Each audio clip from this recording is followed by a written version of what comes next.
আমি দুটো আলু ছাড়িয়ে নিয়েছি। এটা আমি আজকে আলু আর সুজি দিয়ে একটা নাস্তা বানাবো, ব্রেকফাস্ট। দেখতে থাকুন কিভাবে বানাই। আমি আলুটাকে আগে প্রথমে কুচি কুচি করে নেব। ওই আলুটা কুচি কুচি আলুটা আমি একটা ডামের মধ্যে নিয়ে নিলাম। নিয়ে নেবো 1 কাপ সুজি, নিয়ে নেবো 1 কাপ দই, টক দই।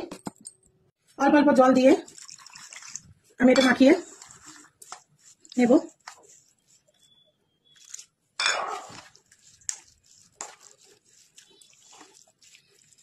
এটা আমি মাখিয়ে নিলাম।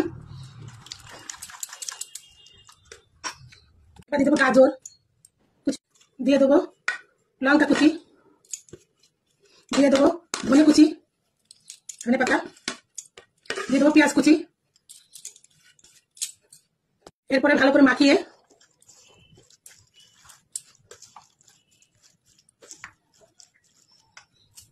দিয়ে দেবো নুন, কালো জিরা, জিরা গোটা, জোয়ান, মিক্স করে নেব।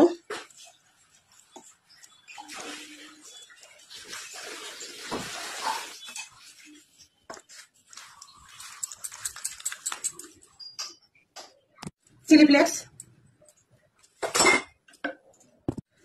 ভালো করে মাখানো হয়ে গেল।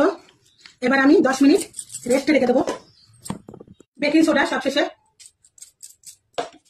মিক্স করে নেব।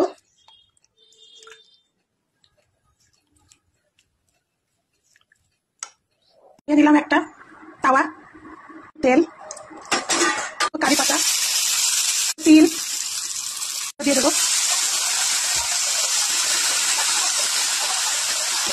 গ্যাস লিড ঢেকে দেবো।